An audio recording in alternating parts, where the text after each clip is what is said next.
सभापती महोदय,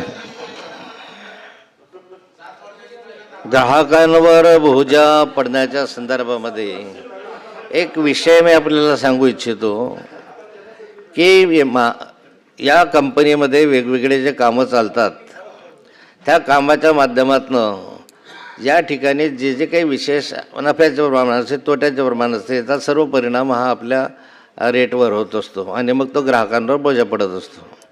मी एक पत्र आपल्याला दिलेलं आहे याच संदर्भामधलं की या कंपनीमध्ये जनरेशन कंपनीतलं एक पत्र आहे भुसावळ उद्योगनगरचं, की त्यामध्ये साधारणतः पहिलं पत्र आहे 150 कोटी रुपयाचा आर्थिक गैरव्यवहार झाल्याचं आणि दुसरं पत्र आहे 300 कोटी 350 कोटी रुपयाचा गैरव्यवहार झाल्याचं आणि हे पुराव्यानिशी दिलेलं आहे.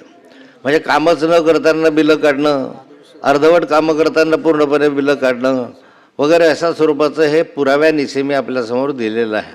माझा प्रश्न असा आहे की एका थर्मल पॉवर स्टेशनमध्ये जर 300 कोटी रुपयाचा गैरव्यवहार हा पुराव्यानिशी दिसत असेल, तो वर्षभरातला का 1.5 वर्षातला मला माहिती नाही, तर अशा 7 सबस्टेशन आपल्याकडे आहे, 7 जनरेशन प्लॅन्ट आहे, म्हणजे हजारो कोटी रुपयाचा गैरव्यवहार हा 71, 76 ह्या सेक्शनमध्ये तुमच्याकडे झालेला आहे. हे पुराव्यानिशी सिद्ध झालेलं आहे. ह्याच्यासाठी तुम्ही चौकशी समिती नेमलेली आहे, पण चौकशी समिती नेमून हा एवढा गैरव्यवहार त्या चौकशी समितीच्या माध्यमातून पूर्ण होईल असं मला वाटत नाही, कारण हा प्रत्यक्ष बोजा ग्राहकांवरच पडणार आहे. आणि म्हणून माझी विनंती आहे की मी जे काही पत्र आपल्याला देतो आहे, आता अधिक देतो आहे, अधिक दिलेले आहे, या संदर्भामध्ये SIT नेमून या शेकडो कोटी रुपयाच्या गैरव्यवहाराची आपण चौकशी करणार आहात का? कारण हे अधिकारी लहान नाही, वरिष्ठ लेवलचे अधिकारी जरी असले तर छोटे अधिकारी आहे. यामध्ये वरिष्ठ अधिकाऱ्यांच्या संगनमताशिवाय हे होणं शक्य नाही. तिथं मोराडे नावाचे एक सदग्रस्त आहे, सपाटे नावाचे एक सदग्रस्त आहे. म्हणजे हेच कागद वर जातात, ते सह्या करतात आणि सह्या करून अशा रीतीनं भ्रष्टाचार सिद्ध झालेला आहे. तर याच्यात आणखीही काही निघण्याची शक्यता आहे. म्हणून आपण त्याची SIT नेमून या संपूर्ण व्यवहाराची चौकशी करणार आहे. काय कारण अप्रत्यक्ष बोजा हा ग्राहकावरच याचा पडतो आहे. माननीय मुख्यमंत्री. सभापती महोदय, नाथाभाऊंनी जे पत्र दिलं त्याच्यावर ऑलरेडी आपण चौकशी सुरू केलेली आहे. 1 महिन्यामध्ये ही चौकशी आम्ही पूर्ण करू.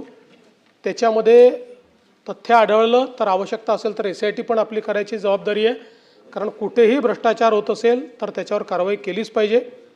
त्यामुळे ती कारवाई निश्चितपणे होईल.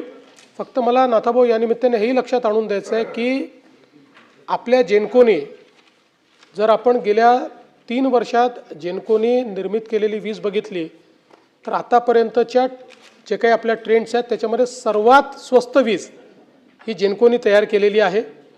प्लॅन्ट लोड फॅक्टर हाही ऐतिहासिक वाढलेला आहे आपला. तथापि अशा पद्धतीनं वाढत असतानाही कुठे जर भ्रष्टाचार होत असेल तर त्याच्यावर कारवाई केलीच पाहिजे. त्यामुळे 1 महिन्यामध्ये तुम्ही जे सांगितलेलं आहे त्याची चौकशी पूर्ण करू आणि त्यात जे काही तथ्य आढळेल त्याच्यावर आवश्यकता असेल तर SIT पण करू.